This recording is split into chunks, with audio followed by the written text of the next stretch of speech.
반갑습니다. 네, 반갑습니다. 네. 또 한 달 만에 새롭게 인사드리게 됐습니다. 시간이 사실 아까 조금 일찍 와서 보살님하고 한 분하고 이렇게 대화 중에 공부가 더딘 것 같다. 근데 이제 조금씩 하다 보니까 조금씩 어떤 장애에서 벗어나는 것 같다. 이렇게 말씀을 하셨는데, 그 중에, 최근 들어서 이 변화를 말씀을 하시더라고요. 갑자기 그 시간이라는 것이 하나구나라는 것이 이렇게 딱 이렇게 깨달아지셨다고 이렇게 말씀을 하셨거든요. 그러니까 우리는 보통 이제 과거, 현재, 미래로 시간을 이렇게 세 개로 나눠가지고, 시간이라는 게 항상 있는 것으로, 따로 있는 것으로 알고 그렇게 살아오고 있는데, 가만히 보니까 이것도 바로 지금 이 자리에서 일어나는 한 생각, 분별이구나. 그래서 그 한 생각을 벗어나지 않은 것이 과거, 현재, 미래고, 그러고 보니까 과거라는 것도 없고, 미래라는 것도 없고, 현재라는 것도 있을 수 없구나. 이런 이제 변화가 오셨다고 말씀을 하시더라고요. 그래서 참 공부를 참 잘하고 계시는구나라고 이렇게 느꼈고, 사실 그 시간이라는 것이 사실 저도 이제 한 달 만에 뵙습니다라고 얘기를 했지만, 그 한 달 전이라는 것이 따로 있다고 여겨서 그런 말씀을 드리는 것은 또 아니죠. 근데 이제 우리가 이런 꿈과 같은 이 세계를 살아가려면 또 꿈이라고 해서 없는 건 아니잖아요. 우리가 어젯밤 만약에 꿈 꾸신 분들 꿈의 내용 다 아시죠? 근데 그 꿈이 있는 건 아니거든요. 그런 것도 또 아시는 거예요. 분명히 꿈의 내용은 있고, 꿈속에서 어디 딴 나라로 가고, 딴 세계로 가고, 어떤 행동을 하고, 어떤 행복과 불행한 그 면면을 만났지만, 딱 깨고 보니까, 그건 꿈이었구나. 근데 또 그 내용이라는 것도 다 있었어요. 마치 그런 것처럼 한 달 전에 뵙고 한 달 만에 뵙습니다라고 하는 것이 마치 꿈의 내용처럼 스스로 알고 그렇게 말하는 것이지, 그게 한 달 전이 있고 지금이 있고 따로따로 있다고 여겨서 그렇게 말씀드리는 것은 아니라는 거죠. 우리가 사실 이 꿈과 같은 세계를 살아가고 있기 때문에 거기에서 여러 가지 그 상호작용이 있고, 거기서 그 꿈의 세계를 살아가려면 이런 식의 어떤 그 규정이 필요하죠. 그래서 이제 그거를 어떤 의사소통을 하면서 상호작용을 하면서 삶을 살아가게 되는데, 그 깨달은 안목으로 보면은 그것이 마치 꿈과 같은 일이다라는 것이죠. 과거라는 것도 한 생각이고, 미래라는 것도 한 생각이고, 지금이라는 것도 한 생각이라는 것을 문득 깨닫는 것이 우리가 이 꿈을 진실하다고 여기는 데서 비로소 꿈이 그냥 꿈일 뿐이지 진짜 존재하는 게 아니구나라는 것을 밝게 봐서 그 꿈의 내용에 우리가 구속받지 않는 삶을 살아가는 것이 우리가 깨어난 삶이거든요. 그래서 사실 시간이라는 개념은 우리한테 분별 세계를 구축하는데 아주 중요한 개념입니다. 왜냐하면은 우리가 이제 어떤 그 일이 있으려면 시간 속의 일인 것이지 시간 밖의 일이 아닙니다. 시간과 공간이라는 것이 이 분별 세계를 어떻게 보면 세우는데 아주 중요한 역할을 합니다. 비유적으로 말한다면 우리가 어떤 이 분별 세계, 우리가 생각하는 이 존재하는 세계가 있다고 칩시다. 이걸 하나의 건물로 치면은 시간은 기둥과 같은 역할을 해요. 기둥. 시간과 같은 기둥 위에서 집이 이렇게, 아니면 건물이 이렇게 들어서거든요. 우리 아파트나 아니면 개인 주택 보면 항상 지붕을 받치고 있는 것이 기둥이거든요.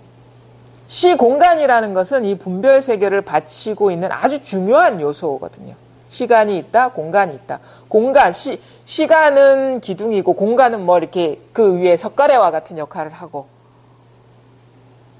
근데 이 시간이라는 것이 분별이라는 자각은 이 기둥이 무너지는 거예요. 그 시간을 받치고 있는 그러니까 이 건물을 받치고 있는 기둥이 무너지는 어떤 자각이거든요. 그러면 우리가 일일이 기와장이니 창문 틀을 이렇게 떼어내지 않더라도 그거는 저절로 부서지게 돼 있습니다. 분별, 따로 존재한다라는 그런 분별심은 부서지게 돼 있어요. 그러니까 우리가 건립한 세계의 낱낱을 하나하나 제거하지 않고 하나하나 알아차리고 하나하나 없애지 않더라도 기둥이 주저앉아 버리면 분별 세계가 저절로 무너지게 되는 구조죠.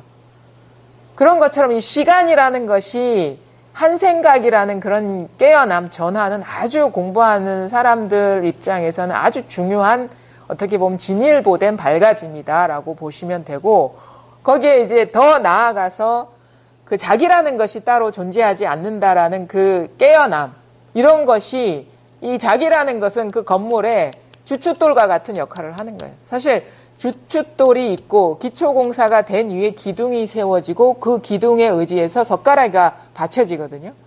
그러니까 이 나라는 것, 에고라는 것은 그 건물, 어떻게 보면 분별 세계의 가장 밑 토대가 되는 거예요. 요것이 이제 기둥이 무너지고 나면 요것이 이렇게 해체되고 부서지는 과정이 이제 남아 있는 것이죠.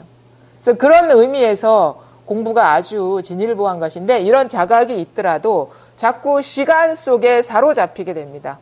과거의 일이 문득 떠오르고 미래의 어떤 두려움이 일어날 수가 있거든요. 근데 그것이 예전 같지가 않아요. 그냥 습관, 길들여진 습관적인 생각이 일어나는 것이지 이제 진실로 있는 것이 아니다라는 것을 금방금방 알게 되면서 더 이렇게 더 예전처럼 그것이, 그런 두려움이 나를 흔들지 않게 되고 그 어떤 그 과거의 일이 나한테 구속이 되지 않게 되는 그런 식의 변화가 이렇게 점점 올 것이거든요. 그러다 보면 나라는 것도 따로 존재하지 않는구나라는 깨어남, 마치 시간이 따로 존재하지 않는구나라는 깨어남처럼 나라는 것도 따로 존재하지 않는구나라는 깨어남이 있을 수가, 이제 일어날 수가 있죠. 공부를 꾸준히 하다 보면.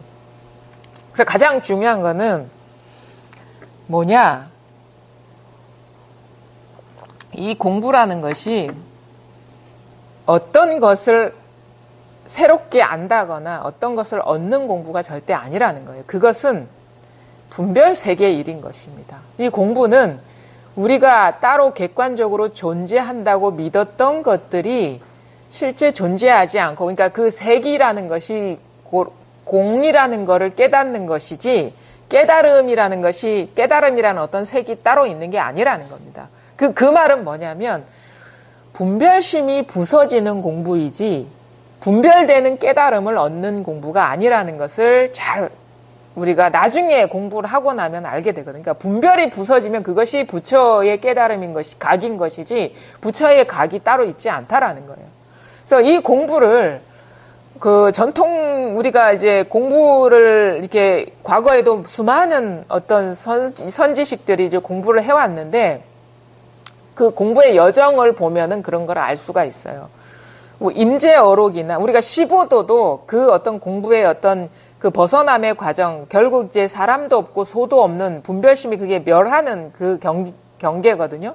그것을 얘기한 것이고, 뭐 임재 스님이나 마조 스님도 그 어록 중간에 그 10개의 단계는 아니지만 적어도 4개의 단계는 말씀하신 바가 있습니다. 우리가 그 근기 얘기 많이 하죠. 근기. 너는 하근기다, 중근기다, 상근기다라는 것은 그 사람이 타고난 천성을 얘기하는 게 아닙니다. 공부의 깊이를 얘기하는 거예요. 공부의 깊이, 공부가 얼마나 깊었느냐를 얘기하는 겁니다. 임재 스님은 이런 얘기를 하셨거든요. 그 어록에 보면 이런 게 있어요. 만약에 나한테 학인이 왔는데 그 사람이 중하근기면은, 그러니까 하근기도 아니에요. 이 정도의 어떤 가르침을 수용할 정도면 중하근기 정도는 돼야 된다. 그 사람이 오면 뭐라고 얘기하냐면 경계는 빼앗되 법은 빼앗지 않는다 그랬어요. 경계라는 것은 세속적인 경계들이죠. 우리가 어떤 세속적인 가치 있죠. 뭐 재물 아니면은 뭐 권력, 명예, 우리가 보통 사람이 추구하는 거는 그런 거 존재하지 않는다. 그거 다 꿈 같은 것이고 허망한 것이다. 잘 봐라. 육체라는 것도 만약에 내가 몇십 년 전에 태어났다고 치지만 어느 게 나의 육체냐. 나는 근데 다 변해서 존재하는 게 아무것도 없다. 그러니까 항상 그것으로서 그 정체성을 유지하면서 유지된 것이 없다. 그래서 무상을 얘기하거든요. 무상. 그 다음에 돈도 무상한 것이요. 돈도 항상 그 정도의 돈이 유지되는 것도 아니에요. 우리가 보통 사람이 추구하는 가치들 있지 않습니까? 중요하다고 여기는 거. 크게 뭐 여러 가지 어떤 욕망의 대상들. 그게 뭐 재물이 될 수도 있고, 뭐 권력이 될 수도 있고, 명예가 될 수도 있고, 뭐 몸이 될 수도 있고, 우리가 분별되는 세계에서 추구하는 항상 하기를 바라면서 집착하는, 그 세속 사람들이 집착하는 것들은 그 무상한 것이다. 그게 항상하지가 않다. 사실은 그런 마음이 들어야지 우리가 이 마음 공부를 하게 되거든요. 그 무상함. 그동안 열심히 뭔가 의미가 있고 가치가 있다고 여겨서 열심히 노력해서 그걸 성취했는데 잡았다 싶으면 빠져나가고 없고, 지식도 마찬가지입니다. 하면 할수록 더 굶주림만 느끼고 목마름만 느끼는 것이 사실 학문인 것도 마찬가지거든요. 하면 할수록 모른다라는 걸 알게 되는 것이 그 지식 세계인 것이고, 분명히 이렇게 목표에 도달하면은 뭔가 이룬 것 같고 더 이상 바랄 게 없을 것 같은데 잠시 잠깐은 만족을 하고 머물게 되지만 또 지나면 또 다른 목표가 생기고 부족함을 느끼게 된다. 그것이 우리가 세속 사는 사람들이 중요하다고 여기고 의미 있다고 여기는 것들의 상대성인 것이고 무상함인 것이다.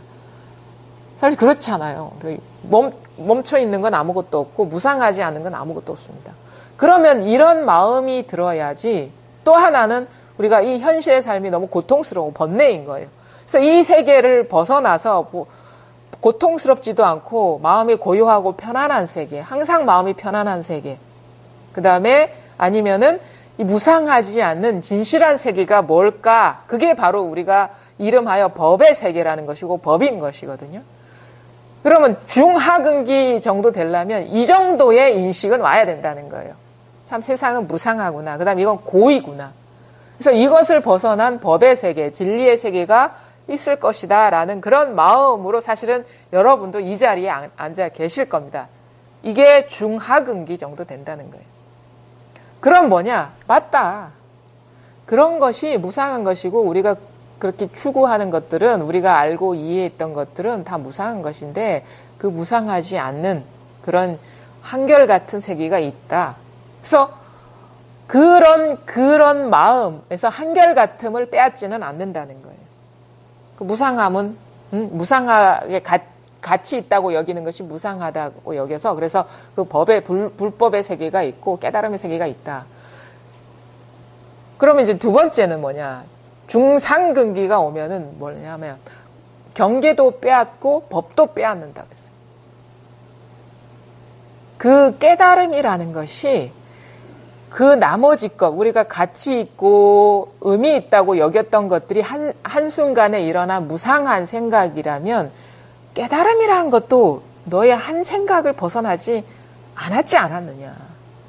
어? 우리가 생각할 때 진리 세계가 있고 고요한 세계가 있고 편안한 상태가 있는 것이지, 우리가 한 생각 일으켜서 분별하지 않으면 어떻게 그 부처의 세계가 있을 수 있겠느냐. 그것이 바로 그 말을 알아들을 정도가 되면 우리가 중상근기, 그게 공부의 깊이지 그 사람이 타고난 어떤 역량이 아니거든요. 누구나가 그런 과정을 거친다는 것입니다. 그러면 맞는 말이잖아요.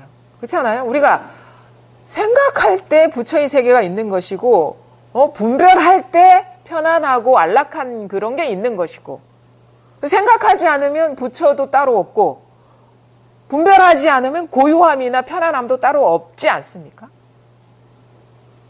그렇잖아요. 그것이 뭐냐? 바로 지금 이 순간 여기서 일어난 한 생각이라는 거예요.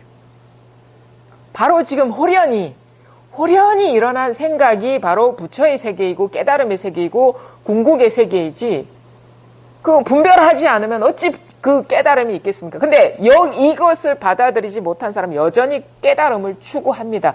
열심히 수행을 하고 그 경계가 달라지면서 뭔가 법의 세계에 가까이 다닌 것 같고, 뭔가 조금 더 편안해지면 더 공부가 되어가는 것 같고, 아직 이 상태에 머물러 있는 사람이 아주 많습니다. 근데 거기에서 돌이킬 수가 있어야 되는 거예요. 돌이킬 수가 있어요. 그것이 한 생각 일어나지 않으면 어떻게 수행이 있을 수 있고, 어떻게 달라짐이 있을 수 있고, 어떻게 편안함이 있을 수 있겠습니까? 그건 뭐냐? 다 자기 분별이라는 거예요.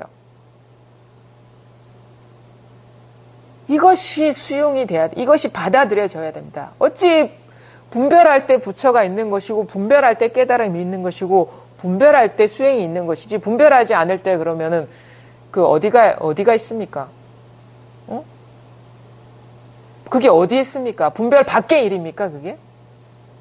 그것도 그때의 일이 아닙니다. 바로 지금 이 순간에 분별하기 때문에 수행이 있는 것이고 분별하기 때문에 뭔가 공부가 달라진 것이고 분별하기 때문에 뭐 구경의 깨달음이 따로 있는 겁니다.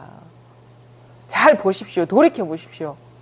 우리가 한 생각, 지금 이렇게 한 생각이 일어나지 않을 때 부처는 어디에 있습니까? 완전한 깨달음은 어디에 있습니까? 수행은 어디에 있습니까?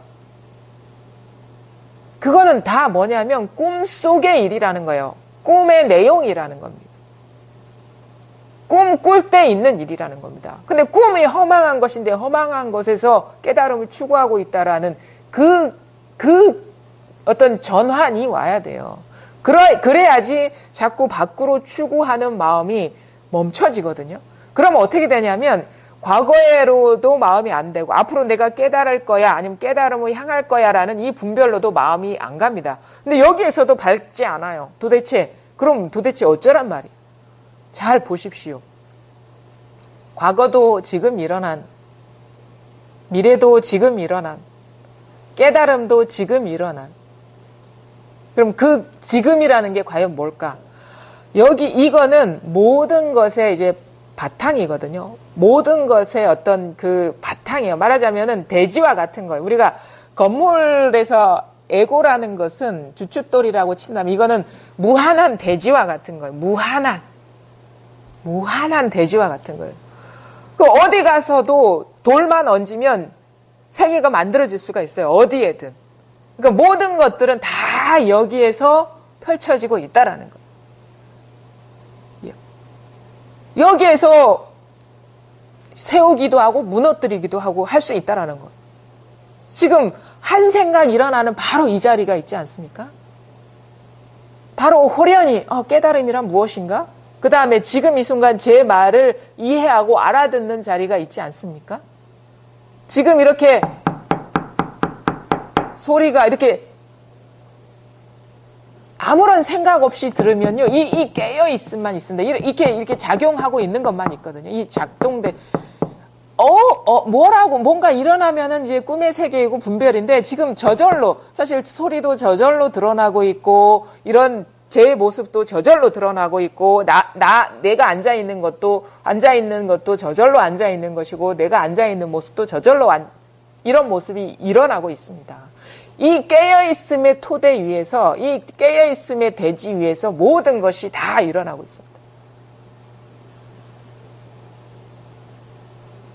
그래서 문득 온갖 지붕이니 석가래니 기둥이니 주춧돌이니 어디에도 마음이 없을 때 이게 탁 이 모양 없는 것이 탁 와닿거든요. 이게. 그래서 이 공부 상태라면요, 자꾸 생각을 쉬어야 됩니다. 내려놓아야 돼요. 완전히 어떻게 보면 정수에 딱 합하려면 그것을 가리고 있는 분별심들이 이렇게 내려놓아져야 돼요. 그러니까 생각으로도 추구해서는 안 되고, 감정으로도 추구해서는 안 되고, 아니면 어떤 감각으로도 추구해서는 안 돼요. 그거는 다 어떻게 보면 사상 누각이고 공중 누각인 거예요. 근데 이 진짜 모양 없는 토대를 깨달으려면 어디에도 마음이 없으면 바로 그 자리가 바로 이 깨어있음의 자리. 제가 자꾸 두드리는 이유는 두드릴 때만 있어서가 아니라 여러분이 자꾸 생각을 딴 데 가져가기 때문에 정신 차리라고 두드리는 거예요. 멈추라고. 이 신호는 멈추라고. 그리고 이 멈춘 자리를 바로 자각하시라고 자꾸 두드리는 거지. 이거 안 두드려도 여기에 있습니다. 우리는. 저를 보지 않아도 여러분은 이 보리좌 연화대에 딱 앉아 계신 겁니다. 걸어갈 때도 이것이고, 생각할 때도 이것이고, 느낄 때도 이것이고, 뭔가를 볼 때도 이것이고, 말할 때도 이것이고, 싸울 때도 이것이고, 행복할 때도 이것이고. 좀 이게 좀 앞뒤가 꽉 막혀야 됩니다. 안팎이 딱 막혀야 되고 좌우가 딱 막혀야 되고 위아래가 딱 막혀야 돼요. 왜냐? 우리 분별심이라는 건 자꾸 어디를 갈라 그러거든요. 기대려 그러거든요. 무슨 말하면 그 말에 탁 달라붙고, 무슨 감정이라면 그 감정에 탁 의미를 부여하고, 거기에 딱 머물려고 그래. 기생하려고 그래요. 의지해서 머물려고. 근데 그건 자기 마음에서 일어나는 환상과 같은 것인데 그 마음 자체가 되지 않고 자꾸 뭐 일어난 생각에 속고, 생각에 의지하면 생각에 속죠. 감정에 의지하는 것이 감정에 속는 것이고, 눈앞에 드러나는 사물에 의지하는 것이 사물에 속는 것이고, 그러니까 뭐가 일어나든 한번 일어나는 대로, 그건 습관대로 일어나는 것이거든요. 생각이나 어떤 감정 패턴 이런 거. 그러니까 일어나더라도 그냥 어디에도 마음이 가지 않으면 바로 이 자리입니다. 바로 이 자리. 바로 이것일 뿐이에요. 바로 이것 할 때에 이것이라는 어떤 대상에 떨어지면 안 되고 그냥 이것 할 때 그냥 아무 맛도 뜻도 의미도 없는 소리도 없는 그냥 이것. 이것이 통하면 이것이 뭐 뜰 앞에 잣나무도 되고 똥막대기도 되고 컵도 되고 탁자도 되고 나도 되고 너도 되고 하늘도 되고 땅도 됩니다. 근데 뜻을 따라가면 천지 차이로 벌어지죠. 온 세계가 창조되는데 그 뜻이나 그 경계 모습에 떨어지지 않으면 하늘 해도 이거고 땅 해도 이거고 나 해도 이거고 남 해도 이겁니다. 그냥 항상 한결같은 거예요. 그래서 분별에 떨어지면 온 우주가 창조되고 분별에 떨어지지 않으면 뭐라고 할 게 아무것도 없는 것이 여러분이 지금 마주한 직면한 세계의 진짜 모습이거든요. 나라는 것도 바로 여기 이 토대 위에서 건립된 꿈과 같은 것이다 이거예요. 그럼 내가 갖고 있는 것도 꿈과 같은 것이요. 내가 이룬 것도 꿈과 같은 것이요. 내가 행하는 것도 꿈과 같은 것이요. 행하지 않고 가만히 있는 것도 꿈과 같은 것이에요. 그것도 벌써 가만히 내가 지금 아무 분별도 하지 않고 가만히 있습니다 라고 말하는 것도 벌써 꿈 꾸어진 거예요. 왜? 가만히 있다라는 그 경계에 머문 거거든요. 만약에 우리가 생각하지 않고 분별하지 않으면 가만히 있는 일이 불가능하거든요. 우리가 가만히 있으라 그러니까 가만히 있습니다. 가만히 있어요 하는데 벌써 내가 가만히 있구나 싶으면 가만히 있다라는 말과 뜻의 그 상태에 딱 떨어진 겁니다. 근데 이게 아주 종이 한 장 차이도 안 나는 그런 어떤 틈이지만 우리는 그 경계에 떨어졌느냐 떨어지지 않느냐가 천지 차이로 갈리거든요. 그리고 홀이 유추하면 천지 형격이라 진짜 털끝 하나만의 차이가 생겨도 하늘과 땅으로 벌어진다라는 그 말이 이제 신신명에 나오거든요. 그러니까 조금이라도 일어난 분별에 탁 마음이 가버리면 그거는 하늘과 땅 차이로 벌어진 거예요. 왜? 차원이 달라지기 때문에. 분별에 떨어지느냐 아니면은 그러니까 온 세계가 벌써 창조된 세계에 들어가 버리느냐 자기 스스로가 온 세계를 창조하고 있느냐 창조주의 자리에 있느냐 창조된 환상으로 떨어져 버리느냐 이게 아주 찰나간의 일이거든요. 이게 아주 순식간의 일입니다. 그래서 문득 이런 얘기를 들으면 경계 따라가지 말라 그러면은 눈에 보이는 것, 들리는 것, 생각되는 것, 느껴지는 것 그런 것에 이렇게 마음이 안 가야 돼요. 사실은 이게 어떨 때 이런 체험이 잘 오냐면요. 사실은 생각이 딱 한번 이제 분별이 딱 멈춰지는 순간이 있거든요. 그러면 이 자리가 확연해져요. 나는 저 밖에 도가 있는 줄 알고 저 사람이 뭔가를 가리키는 그곳에 있는 줄 알았는데 거기에 있는 게 아니구나. 바로 나 자신이지만 그 나 자신의 가장 뿌리 깊은 그 바탕이 바로 이것이구나. 이 깨어있음이구나라는 것이 문득 자각이 돼요. 그래서 이런 말이 저절로 나옵니다. 그러면서 수긍이 돼요. 그래 이거지. 이게 아니면 어찌 이 소리가 되며 사람이 되며 세계가 되겠냐. 이런 것이 확연해져 버려요. 그래서 이거에 대한 감이 안 오시는 분들은 제발 제 말씀을 잘 들어보세요. 이게 어떻게 보면은 이게 어쩔 수 없는 방편이지만 이 정도는 마음속에 두셔야 돼요. 뭐냐? 어떤 생각이 아니다 이거죠. 그러면 어떻게 되냐? 일어나는 생각에 떨어지면 벌써 어긋났다. 근데 이건 어떤 감정이 아니라는 거예요. 그렇기 때문에 내가 지금 불쾌하다, 편안하다 이렇게 이름 붙이고 거기에 머물러 있고 이게 공부라고 여기면 그것은 벌써 어긋났다 이거예요. 그 다음에 저 사람 말하는 저기에 뭐가 있나? 이게 감각적으로 드러나는 대상이거든요.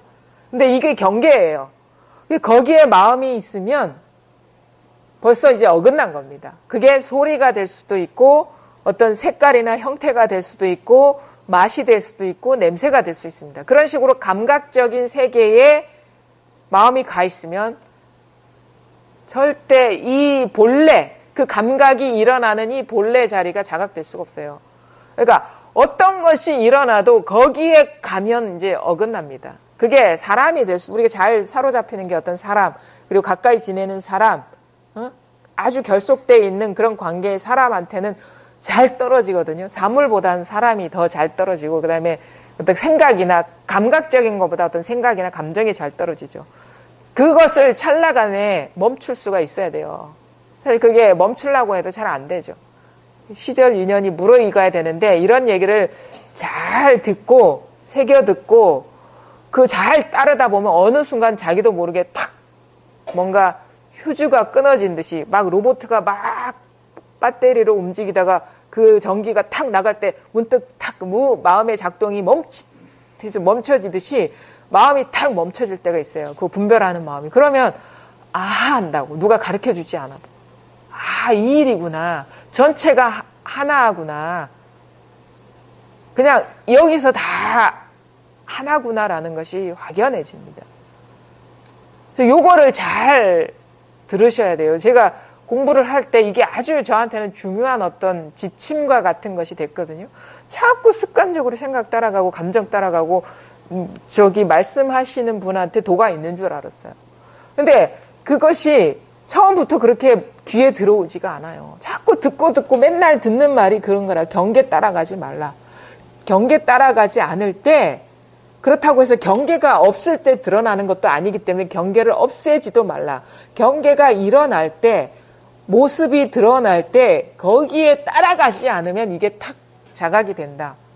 그러니까 일부러 조작을 안 하는 거야. 일어나면 일어나는 대로 놔두고 없애려고 하지 않는데 따라가지 않으려고 어느 순간 거기에 뭐가 없다라는 것이 어느 순간 머리로 이해되다가 가슴으로 확 수용이 되는 때가 있거든요.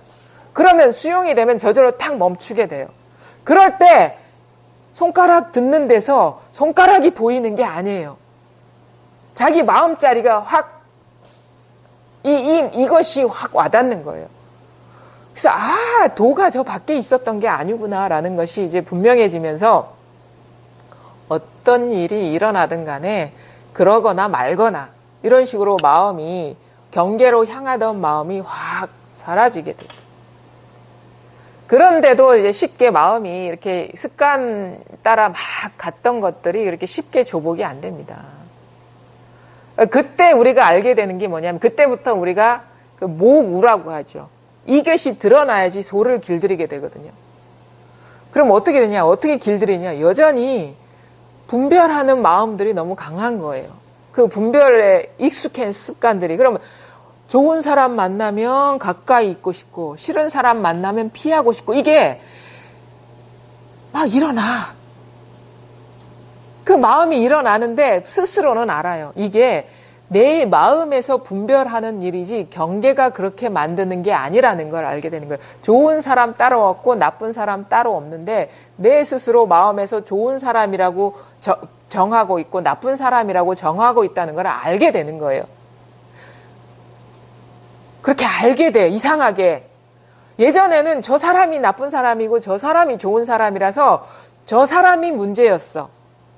그래서 원인이 밖에 있었는데 이 마음자리가 탁 드러나고 나니까 그 밖에 일이 있었던 게 아니라 내 안에서 그 분별하는 그 마음 때문에 세상이 다른 세상이 되고 사람이 다른 사람이 된다는 거를 스스로 알게 되면서 혼란에 빠집니다. 왜?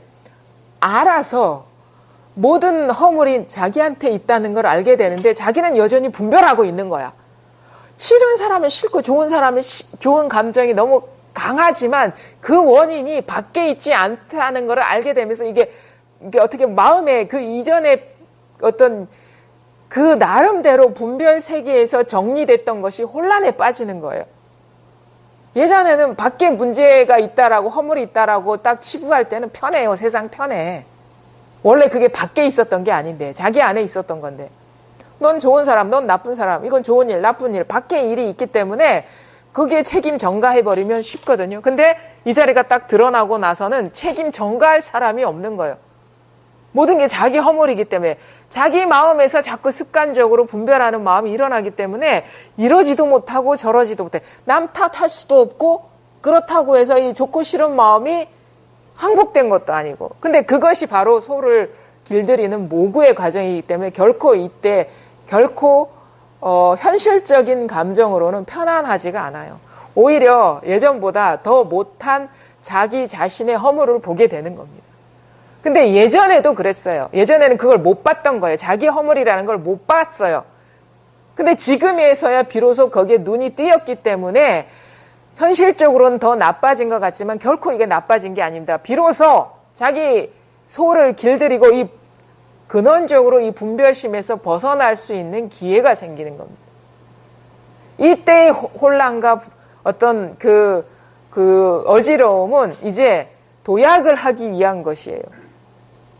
근데 그때 어떻게 해야 되느냐? 그 판단이 일어날 때마다 그걸 잘 봐야 돼요. 자신을 봐야 돼요. 자꾸 처음에는 그게 잘 안 돼. 그래서 남 탓할 때까지 넘어가. 남한테 강요할 때까지 넘어가. 근데 이게 보이거든요. 그러다 보면 이제 멈추게 되는 거예요. 마음이 훅 일어나서 남한테 뭐라고 하려고 하는 순간 딱 멈추게 되고. 이제 또 힘을 얻게 되면 마음이 쑥 일어나는 게 보이면 멈추게 되고. 이게 시간이 많이 걸립니다. 이 습관이 변화가. 나중에는 어떻게 막 기미가 보일락 말락 할 때 알게 돼요. 마음이 막 요동치기도 전에. 그러면서 그런 것들이 분별하는 그 마음의 습관들이 조복되어 가는 게 소가 순하게 막 날뛰던 소가 순하게 길들여져 가는데 결국은 어떻게 됩니까? 소가 길들여져 간다는 것은 그 어떤 분별하는 마음이라는 것이 딱 사라져 버리는 거예요. 법이라는 것이 사라져 버려요. 소가 사라지는 것이 모구잖아요. 우리가 망우존인 이 단계가 있거든요. 망우존인. 소는 있고 사람만 있는 단계는 뭐냐면 법이라고 할 만한 게 사라지는 것이 소를 제대로 길들인 겁니다. 소의 길들임의 끝은 뭐냐? 소가 사라지는 것. 이상해요. 분별하는 마음이 있을 때는 마음이 있는 것 같은데 그러니까 법이라는 게 있는 것 같아요. 이런 것이지 하는 게 있는 것 같은데 분별하는 마음이 딱 법이라고 할 게 따로 없구나. 비워져 버리면 법이라고 할 게 다 사라져 버리는 그런 어떤 경계가 오거든요. 그래서 그것이 중상근기다. 그것이 법을 빼앗아 버리는 거죠. 법이라는 게 없다. 깨달음이 그게 완전히 우리가 그 법이라는 어떤 경계가 사라지는 변화입니다. 그래서 이 모구의 과정이 사실은 상당히 어렵고도 지난한 과정입니다. 체험은 오히려 쉬울 수가 있어요. 순간적인 변화이기 때문에. 근데 그 시부도에서도 보면요. 시무, 여기 시무 선언이래, 시무. 그 다음에 견적, 그 다음에 견우, 네 번째 단계가 두구, 견우, 두구가 이것을 체험하는 과정이거든. 그 다음에 뭐냐? 모구, 다섯 번째. 그 다음 모구에서, 그 다음에 기후기가인가요? 그 다음에 망우존인, 인우구망, 이렇게 가죠. 근데 시간적으로 따지면 이 견우나 하고 나서의 모구의 기간이 현실적으로는 길어요. 긴 기간이고 그게 뭐냐면 이 법이라는 것이 이런 거구나라는 체득이 오고 나서 법이랄 것도 없다. 이것도 이름일 뿐이구나라는 것이 딱 받아들여질 때까지가 시간이 많이 걸리는데 그걸 어떻게 알 수 있냐면 염송이나 우리가 탁마의 과정 중에 가장 많은 방편이 제시된 것이 법상을 부수는 그런 과정이거든요. 그 1700공안은 다 법상을 부수는 과정입니다. 법이라고 할 게 따로 있다고 여기는 사람한테는 그 공안들이 장애가 돼요. 뭐가 이런 것이 법이다라는 게 있는 사람한테는. 그래서 탁마의 과정은 법이라고 할 만한 것이 없다는 그 부수는 과정이에요. 어록의 말씀도 마찬가지인 것이고.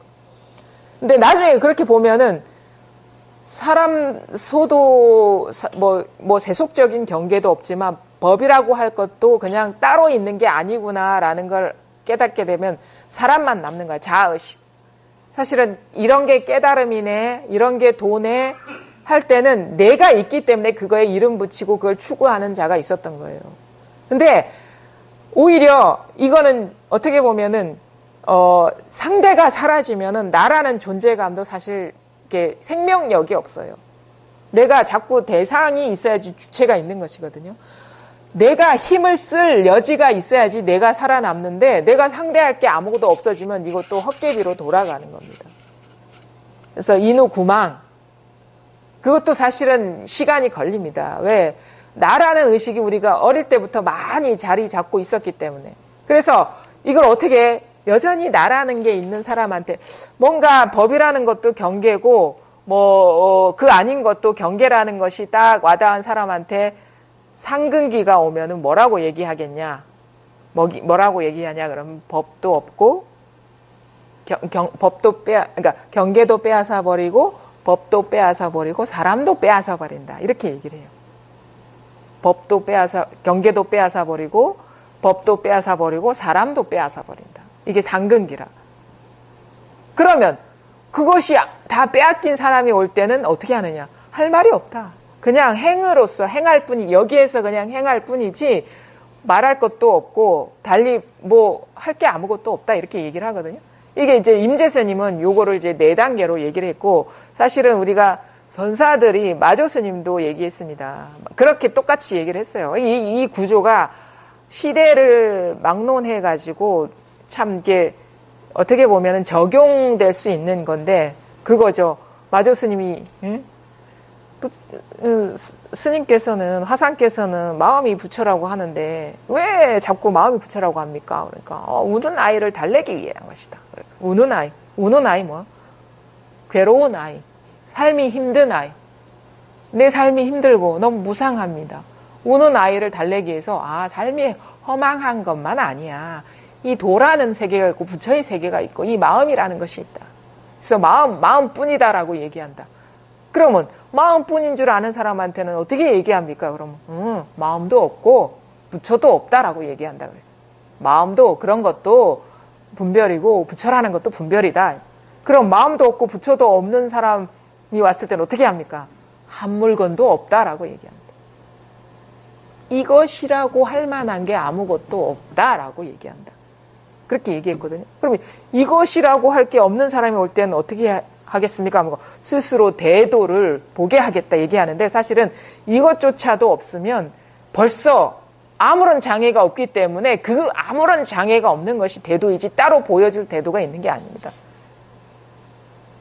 그래서 뭐냐면 공부가 좀 나아간다면 어떻게 우리가 가장 어려운 것이 이제 이 자리에 이 자리가 문득 와닿는 것도 사실은 쉽지 않지만 소도 사라지고 사람도 사라지는 이게 아주 어떻게 보면 3번의 고비인 거예요. 공부 과정 중에.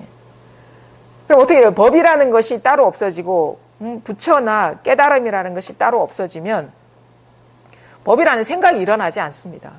이런 게 법이다 저런 게 법이다라는 게 없어요. 그리고 이런 게 공부다 저런 게 공부다라는 게 없어요. 그런 게 없어요. 그래서 법이라는 생각 자체가 일어나지가 않습니다. 일단 이 자리가 딱 드러나야 돼. 이게 실제 사실은 이거는 어떤 법도 아니고 사람도 아니고 마음도 아니거든요. 근데 처음부터 이렇게 선명하지가 않아요. 공부하다 보면 그 미세한 분별들이 보이는 거예요.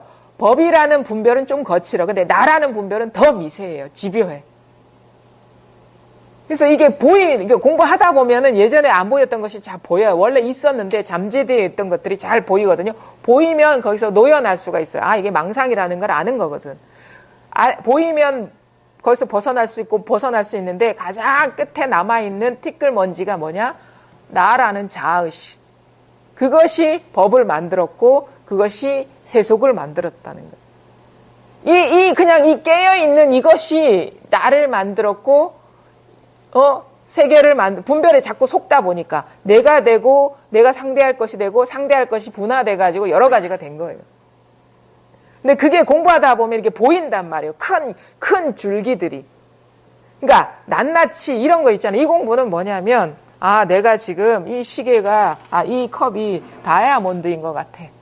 그래서 너무너무 귀한 것 같아. 그래서 이거 잃어버리면 깨질 것 같아. 그래서 이거는 분별심이니까 놓아버려야지. 놓아버렸어. 근데 이 꽃은 너무 아름다워. 근데 너무 귀해. 내가 좋아하는 거야. 근데 이것도 분별이니까 놓아버려야지. 이렇게 낱낱이 마치 기와지붕에 기와장 하나 떼어내듯이 공부하는 게 아니라 석가래를 부수고 기둥을 부수고 주춧돌을 부셔버리는 공부 과정이라는 거예요. 그러니까 아주 그냥 골조, 그러니까 근간부터 흐트러뜨리면 이거 하나하나 낱낱이 이거 제가 할 필요가 없는 공부예요, 이게. 그래서 큰 줄기만 얘기했어요. 왜냐, 핵심으로 들어가야지 입다고 가지 치는 일 나는 가르치지 않는다. 제가 매번 올 때마다 말씀드린 증도가의 영가 형각 스님이 얘기합니다. 우리 근본을 말하지 지엽적인 거, 말단을 얘기하지 않는다. 이런 식으로 큰 어떻게 보면 기둥이 되는 것, 석가래, 기초공사한 그 기반을 부셔버리지, 그 낱낱이 못 하나 빼고, 기와장 하나 빼고, 창틀 하나 빼고 이런 일 하지 않는다 이거예요. 공부가 이런 것이라는 거를 기본적으로 이해할 필요가 있고요. 그러면 뭐냐? 핵심으로 들어가야 돼요. 처음에는 문득 이 자리가 탁 드러나야지 우리가 여기에서 기초 공사가 된 것들이 막 흔들리기 시작하거든요. 이게 흔들리는 거예요. 이게 드러나면서 그때부터 보여요. 이게 다 망상이라는 것이. 이게 드러나지 않으면, 이게 분별 없는 자리가 드러나지 않으면 뭐가 망상인지가 안 보입니다. 그래서 이게 생각도 물들지 않고 감정도 물들지 않고 어떤 감각도 물들지 않는 자리가 드러나야지 생각도 보이고 감정도 보이고 감각도 보이는 거예요. 그러면서 이제 자기 눈으로 알면서 가는 거야. 이게 망상이구나 하면서 스스로 자기가 등불이 되고 자기가 스스로가 법이 되면서 분별 망상에서 해탈해 나가는. 그래서 그것이 뭐냐? 일상생활에 이렇게 녹아나는 과정을 부딪히면서 아는 거예요. 우리가 그냥 조용한 데 있으면 내가 뭐에 걸려있는지 모르거든요. 삶을 살아가다 보면은 이 사람 만나면 자꾸 장애가 일어나는 거 보면 내가 이런 면에서 걸려있구나라는 것이 보이면서 놓여나게 되고, 이런 사태를 만나면 내가 이런 데 걸려있구나라는 걸 보면서 놓여나게. 그럼 거기서 놓여나면은 비슷한 일이 일어나도 똑같이 장애가 되지가 않죠. 그러면서 삶의 자유가 확장되는 것이고 실질적으로 깨달은 일이 현실이 돼버리는 거예요. 현실에 딱 스며들어 버리는 그 공부를 하시는 거거든요. 그러니까 이거는 조용한 데서 하는 공부가 절대 아닙니다. 우리 현실 속의 삶이 스승인 것이고 번뇌가 등불인 것입니다. 번뇌가 스승이. 번뇌를 절대 공부하는 사람은 번뇌가 스승이라는 걸 봐야 되고 삶이 스승이라는 것을 명확히 봐야 됩니다. 다른 데서 우리는 공부 스승을 찾으면 안 됩니다. 왜? 이 자기 삶처럼 번뇌처럼 자기를 정신 차리게 하는 것이 없거든요. 공부하는 사람은. 공부하지 않은 사람에게 번뇌는 고통 그 이상도 이하도 아니지만, 공부하는 사람들한테 번뇌와 장애는 그것이 자기 공부를 챙기게 하고 정신 차리게 하고 집착을 놓아버리게 하는 그 어떤 스승이 돼요. 왜냐하면 알거든요. 내가 이걸 집착하고 있기 때문에 이게 이만큼 번뇌가 되는구나 알게 되면 누가 그 고통 속에 있고 싶겠습니까? 놓아버리면 그것이 환상과 같다는 것을 보게 돼요. 잡으면 환상과 같다는 걸 못 봐요. 놓아버리면, 의지하는 바에서 놓아버리면 그게 꿈과 같다라는 걸 그제야 보게 돼요. 뭔가 씌웠던 것이 사라져버리는. 근데 여전히 기대고 있고 그러면서 공부할 거야. 그러면 그건 실질적인 공부가 아니에요. 말만 공부하는 것이지. 우리가 그래서 시간이 중요하지만 시간이 중요하거든요. 왜냐하면 습관이 달라지는 데는 시간이 필요한데, 근데 시간이 흐른다고 해서 공부가 보장되는 건 절대 아닙니다. 왜냐하면 자기 스스로 자기한테서 일어나는 분별심을 잘 보고 놓아버리는 그런 탁마의 과정, 부딪힘의 과정이 없으면, 자기 스스로 집착을 놓아버리는 그런 과정이 없으면 늘 그런 상태에 그냥 머물러 있는 거예요. 그런 고통과 흔들림과 혼란 상태에. 그래서 진짜 공부하시는 분들이라면 이 삶에서 느끼는 번뇌나 장애를 마다하지 마시고 거기서 부딪히는 장애를 보면서 빨리빨리 자기 분별심을, 집착심을 놓아버려야 됩니다. 그래야지 실질적인 공부가 됩니다. 그래야지 시간이 공부시켜지는 것이지, 그런 자세가 서 있지 않으면 그냥 시간은 시간대로 흘러가요. 나이는 나이대로 들고. 그래, 오히려 보면은 제가 공부하시는 분들 보면은 진짜 삶이 질곡이 많은 분들이 공부가 빨리 진척되고 되는 걸 느끼거든요. 그냥 삶이 편안하면은요, 그냥 그 정체돼 있어요. 자기 한계가 뭔지를 잘 못 보기 때문에. 그러면서 공부가 이게 점점 해지게 되면 나중에 뭐가 보이냐면, 처음에는 좋고 나쁜 경계에서 벗어나기가 어려워요. 이걸 체험했다고 하더라도. 이거뿐이거든요. 사실은 보고 듣고 느끼고 알고. 근데 이거는 좋고 나쁜 경계가 아니에요. 그걸 놓아버려야 돼. 그 다음 나중에 어떻게 보면 세속적인 경계와 출세 간의 경계, 법이 따로 있는 것이 사라져버려야 돼요. 그것도 망상입니다. 그걸 놓아버리게 되면 저절로 자기라는 의식도 사라지게 됩니다. 뭐가 어려우냐? 좋고 나쁜 경계 벗어나기 어렵고요. 법과 법 아닌 경계 벗어나기 어렵습니다. 이 체험, 그 다음에 좋고 나쁜 경계, 그 다음에 법과 법 아닌 경계, 요 경계 넘어가는 게 그게 어렵습니다. 아주 큰 어떤 전환점이거든요, 이게.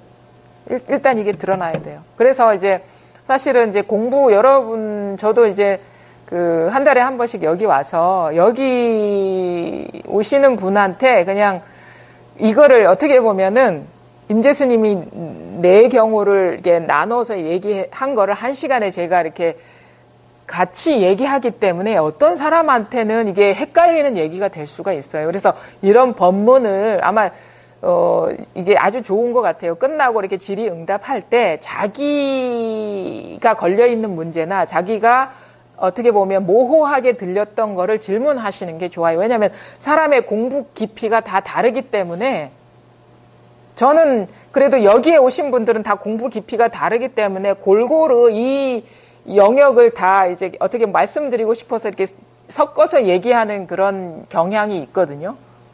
왜냐하면 다 여기에 온 보람이 있어야 하기 때문에. 근데 어떤 사람이 듣기에는, 이 자리가 드러나지 않는 사람이 듣기에는 뭐 도노라는데 왜 또 점수를 얘기해? 막 이런 식으로 또 판단할 수가 있어요. 근데 이 자리에 들어오지 않기 때문에 이것이 실질적으로 자기한테 이게 와닿지가 않은 얘기예요. 일단은 와닿지 않은 사람, 이 자리가 드러나지 않은 사람은 제 말을 일일이 이렇게 하나하나 따지면서, 아니면은 이해 못하는 걸 이해하려고 들을 필요가 없어요. 그건 다 그냥 그렇게 들으시면 돼. 검은 건 글이요, 하얀 건 종이로다. 왜냐하면은 이런 분들한테는 말 따라가면 안 돼요. 어떤 내용이든 1시간 동안에 한 글자 따라가면 안 되고, 그 다음에 그 뜻 따라가면 안 됩니다. 그 다음에 이해가 되고 이해가 안 되고 이런 거 따라가면 안 돼요. 그냥 다 말문이 닫히고 귀가 닫히고 눈이 닫히고 입이 닫혀야 돼요. 그러니까 제가 1시간 동안 말씀드리는 말이 이분들한테는 그냥 하나만 가리키는 말로 들려야 됩니다. 하나만 가리키는 말. 그럼 만약에 와닿지 않았다 그러면 지금까지 어느 정도 법문을 들으신 분들은 가서 딱히 할 게 없어요. 그냥 궁금하기만 해야 돼. 행주자 어묵동정 간에. 하루 종일 하늘을 봐도 이거라 하고, 땅을 봐도 이거라 하고, 말을 해도 이거라 하고, 걸어가도 이거라 하고, 앉아도 이거라 하는데 본인은 이게 와닿지가 않으면 그게 딱 관문이 돼야 되거든요. 밥 먹으면서도 답답해야 되는 거예요. 이것이 먹는다는데. 근데 본인은 모르거든요. 이것이 먹는다는데 이게 확 와닿아야지 밥 먹을 자격이 있구나, 이렇게 보셔야 돼요. 근데 이게 답답함으로 와닿아야 되는데 이게 이렇게 와닿지도 않은, 답답하지도 않은 분들이 계셔요. 그냥 이해로, 그냥 머리 이해로 남아 있는 거야. 그거는 이제 진짜 공부하는 분들이 아니죠. 근데 적어도 공부를 하실 요량이, 어떤 의지가 있으신 분들은 손을 들어도 이걸 가리키는 것이요, 탁자를 쳐도 이걸 가리키는 것이요, 집에 돌아가면 운전하면서도 이것이요, 가만히 있어도 이것이요, 어떤 생각이 있어도 이것이요, 그 다음에 물을 마셔도 이것이에요. 근데 이것인데 이상하잖아요. 물 마실 때, 손 들 때, 두드릴 때, 생각할 때 그 내용이 너무 달라요. 천차만별이야. 근데 그게 하나라 하거든요. 그러면 그런 모양에 있는 게 아니구나. 모양에 마음이 있으면 안 되는구나. 이렇게 탁 이게 정리가 돼야 됩니다. 그러면 의단이 형성돼요. 의단이. 궁금하기만 하는 거예요. 뭘 하든 궁금하기만 하게 되는 거예요. 의문이 되니까. 그럴 때 이 어떤 경계 따라가던 마음이 탁 멈추어지면서 이게 확연해져요. 그 의문이 탁 부서지면서. 이 궁금해하는 이거구나. 이것이 확 와닿거든요. 그러면 그제서야 비로소 이 법문들이 소화되는 게 있고 또 소화가 안 되는 게 있습니다. 근데 소화가 되는 거는 잘 넘어갈 수 있는데 소화가 안 되는 거는 막 또 붙들고 알려고 하게 돼요. 근데 그게 그렇게 되는 게 아니에요. 이거는 분별 공부가 깊어지면 저절로 소화돼서 사라지는 것이지 머리를 써서 공부하는 게 절대 아니라는 거예요. 이 자리가 드러난 사람은 법문을 어떻게 들어야 되느냐. 소화되면 소화되는 대로 듣고 소화 안 되면 소화 안 되는 대로 들어야 돼. 소화시키려고 조작하면 안 된다는 거예요. 근데 자꾸 듣고 공부하다 보면 하나씩 막힌 것들, 장애가 됐다는 것이 해소되면서 소화가 되면서 이렇게 이제 떠밀려 가는 거를 보게 돼요. 근데 나중에 되면 어떻게 돼? 아무것도 막히는 게 없어지게 되는 거예요. 근데 조금이라도 막히는 게 있으면 아직 자기가 깨어나지 못한 분별이 있구나라는 거를 바르게 보시면 됩니다. 자, 잘 보십시오. 그러면 어떻게 되느냐? 임재 스님이 말했어요. 법도 경계도 빼앗기고, 법도 빼앗기고, 사람도 빼앗기고, 그래서, 말할 것도 없고, 들을 것도 없고, 생각할 것도 없고, 아무런 장애가 없을 때 비로소 어떻게 되느냐? 바로 눈앞의 일이니라 이렇게 한다고. 바로 눈앞의 일, 법이라는 게 또 그렇게 해서 다른 세계에 있는 게 아니라 바로 지금 이 일일 뿐이니라, 이것일 뿐이니라. 그때서야 이전에 이것뿐이라고 할 때와 진실로 이것뿐일 때가 뭔가 이전에는 뭔가 관념이 뒤섞여 있었던 것이고 지금은 그런 게 이것이라고 하는데 이것이라는 게 아무것도 없는 거구나. 그런데도 그냥 눈앞을 벗어나 있지 않구나라는 거를 스스로 이제 그 말의 진위를 알게. 분명 이전에도 이것뿐이라 했거든요. 근데 그때와 지금은 이 어떤 그게 달라요. 보는 눈이 다르고 그 범위가 다르고 소화하는 게 다르고. 근데 하여튼간 좀 이게 쉽지는 않습니다. 보십시오. 자기라는 존재 이 한 평에서 우주가 내가 되는 과정이 그 다른 어느 일보다도 엄청난 일이거든요. 거기에 어려움이 없겠습니까? 자꾸 익숙한 쪽으로 손이 가요. 단맛이 나는 쪽으로 마음이 가요. 근데 자꾸 익숙한 쪽으로 가고 단맛이 나는 쪽으로 달라붙으면 여전히 이 몸에 갇혀 있는 삶을 살게 되는 겁니다. 그것을 멈추기가 사실 쉽지가 않죠. 혼란도 있을 것이고, 그리고 불편함도 있을 것이고, 두려움도 있을 것입니다. 그래서 용기가 필요하다고 해서 법을 믿고 절대 잘못되지 않을 것이라는 그런 믿음을 갖고 그래서 부처님 법을 믿고 자신을 믿어야 돼. 나는 절대 공부하면서 잘못되지 않을 것이라는 그 믿음을 갖고 내가 마음을 내서 분별해서 기생하는 것, 의지하는 거를 그냥 놓아버리셔요. 놓기 전에는 두려운 일이지만 놓아버리고 나면 거기에 진짜 해탈이 있고 자유가 있다는 걸 우리 스스로가 그냥 진짜 이런 일이, 응? 이런 행복이, 이런 자유가 그 어디에도 비교할 수 없는 행복과 자유, 진정한 행복이 이런 것이고 진정한 자유라는 것이 이런 것이구나라는 거를 이제 스스로는 알죠. 남한테 보여줄 수가 없어요. 자기만 누리는 행복인 것이고 자유인 것이지. 왜냐하면 이건 모양 세계가 아니기 때문에. 모든 색이 곧 공이라는 것은 가칠 나도 없고 가둘 다 있긴 있지만 본래 있는 게 아니구나. 그래서 색이 곧 공이고 있는 것이 곧 없는 것이고 없는 것이 곧 있는 것이고 색이 곧 공이고 공이 곧 색이고 그래서 남들처럼 똑같이 누구와 다를 바 없는 삶을 살아가는데 어느 것도 구속이 안 되는 그 중도적인 삶이 있습니다. 중도의 삶이 있습니다. 그것을 여러분이 몸소 체득하시기를 이제 바라겠습니다. 제가 이제 간략하게 이런 말씀은 좀 이제 중간중간에 이렇게 공부 여정 중에 이렇게 우리가 혼란을 많이 이제 느끼시는 분들을 많이 만나게 되니까 대충 이렇게 공부가 나아간다는 것을 좀 알고 있으면 내가 아직은 이 정도구나라는 걸 알고 공부의 부족함을 느끼고 태굴심도 내지 않고 이렇게 안전하게 잘 가실 거라고 여겨져서 오늘은 또 이 말씀을 꼭 드리고 싶었거든요. 예, 시간이 조금밖에 안 남았는데 우리가 늘 하던 증도가 다시 한번 이어서 해보겠습니다. 61입니다. 확 트여 비었다고 인과를 버리면 아득하고 끝없이 재앙을 부를 것이다. 있음을 버리고 62입니다. 있음을 버리고 공에 집착하는 병 역시 그러하니 마치 물을 피해서 불로 뛰어드는 것과 같다. 망령된 마음을 버리고 진리를 취하며 취하고 버리는 마음이 교묘한 거짓을 이룬다. 배우는 사람이 깨닫지 못하고 64죠. 애써 수행한다면 참으로 도둑을 아들로 삼는 짓이다. 65.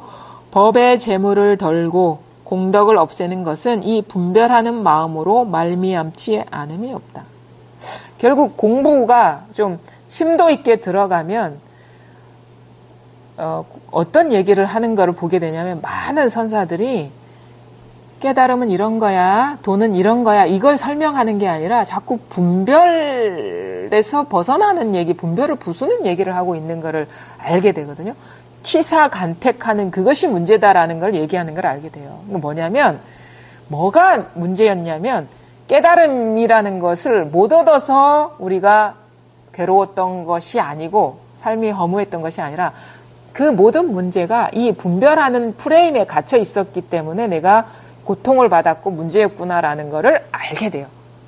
그래서 분별, 아주 거친 분별에서 미세한 분별까지 잘 보게 되면서 이 형상을 쓰면서 형상에서 자유로운 그런 삶이 바로 이 진정한 부처님이 가르침의 궁극이구나라는 걸 우리가 알게 되거든요. 근데 잘 보시면 제가 아까 말씀드렸죠. 이 법상을 부수는 얘기들입니다. 자, 확 튀어 비었다고 인가를 버리면 아득하고 끝없이 재앙을 부를 것이다. 이건 뭡니까? 우리가 한 체험을 딱 하고 나면 이 자리가 탁 뭔가 따로따로 있었던 어떤 밑바닥이 바닥이 탁 부서지는 체험을 해요. 이 세계를 지탱했던 그 뿌리가 탁 무너지는 체험을 해요. 그게 이제 통밑이 빠졌다 이런 식으로. 통밑이 빠져버리면 담을 수가 없거든. 뿌리가 딱 잘려버리는 체험을 하는 거예요. 뿌리가 원래 없는 거구나. 이 뿌리 없는 나무구나. 이 세상이라는 것이 공중누각이구나. 그러면 사람이 어떻게 가냐면 건물들은 안 보고 뿌리만 보려고 그러고 뿌리만 집착하려고 그래요. 아직 이제 공부가 익숙하지 않기 때문에. 그러면 이 공한 자리에만 머물려고 그래요. 그러니까 이제는 어떻게 되냐면 예전에는 공하다는 걸 몰랐을 때는 좋고 나쁜 거를 자꾸 왔다 갔다 하면서 취하고 버리려 했는데 이 좋고 나쁜 것이 뿌리가 없고 공하구나 여기에 있으면 진짜 아무 일이 없다는 거를 스스로 이렇게 느끼거든요. 그러면 어떻게 되냐면 세속 일도 너무 혐오스러워, 싫어. 내가 만나는 일들이 다 더러운 일들이야. 이거 있으면 시끄러워. 그래서 이 일 없는데 머물려고 집착을 해요. 이 공에 머물려고. 그게 바로 법상이거든요. 법상입니다. 공에 머물려고 하는 게. 여기에 있으면 확 튀어서 비었다고 인과를 버리면 세속이를 등한시하면 세속을 다 때려치우고 다 조용한 데 들어가 버리면 이것이 아득하고 끝없이 재앙을 부를 것이다. 이게 계속 혼란을 만드는 거예요. 왜냐하면 우리가 살려면 이 인과를 써야 되거든요. 인과를 벗어나면 일을 해야지 돈을 벌어서 밥을 먹을 거 아닙니까? 누가 그거 공부한다고 돈을 대줄 겁니까? 그러면 사람 만나야 되고 부대껴야 되고 돈 벌려면 아쉬운 소리 해야 되고 그렇잖아요? 그러면 계속 너무 차이가 심한 거예요. 이 세속 세계, 인과의 세계와 인과가 없는 세계가 너무 여기에 있을 때와 여기에 있을 때가 너무 이 차이가 너무 심해요. 그러니까 오히려 그 세속 이 자리가 드러나지 않을 때보다 더 혼란스럽고 어찌해야 할 바를 모르거든요. 자꾸 도망가고 싶고. 근데 이제 공부가 이제 아직 원만하지 않기 때문에 그러니까 이런 과정은 누구나가 거칩니다. 이게 아직도 이게 뭔가 원용하지가 않기 때문에 공부가. 그때 법이라는 게 따로 있는 게 아니다. 바로 이 현실이 법인 것이고 번뇌가 보리인 것이다라고 자꾸 피하지 않고 돌아오게 이끌어줘야 되거든요. 결국은 또 공부가 읽다 보면 또 그렇게 돼요. 법이라는 게 따로 있는 게 아니구나. 있음을 버리고 공에 집착하는 병 역시 그러하니 그러니까 법상이 부서져야 된다 이거예요. 법이라는 것도 경계다. 만약에 도망갈 곳이 따로 있다면 그게 도피처, 경계인 것이지 그게 진정한 공이 아니다라는 거. 공은 뭐냐면 없는 게 아니에요. 일이 없는 게 공이 아니라 진짜 공은 일이 있는데 일이 다 있어요. 희노애락, 생로병사가 있는데 그것 자체가 본성이 공한 것이 진공인 거예요. 묘유가 진공인 거예요. 묘하게 있어. 그냥 있는 게 아니라 묘하게 있어. 있기는 있는데 묘해. 있는 게 아닌 게 그게 묘유거든요. 그것이 바로 진공인 거예요. 진짜 공은 없는 게 아니라 없는 아무 생각과 감정이 물들지 않는 그게 공이 아니라 있기는 있는데 없는 것이 그게 진공이라는 거예요. 진짜 불교에서 말하는 공은 뭐냐면 색즉시공이 진짜 공이라는 거예요. 공이 따로 있고 색이 따로 있는 게 아니라. 그럼 뭡니까? 색이 번뇌잖아요. 색이 세속이잖아요. 그것이 바로 공인 것이 진짜 우리가 도달해야 될 자리고 바로 지금 현재가 그러하다. 망령된 마음을 버리고 진리를 취하며 이게 잘못됐다 이거예요. 이 인과를 버리고 공에 떨어짐이요.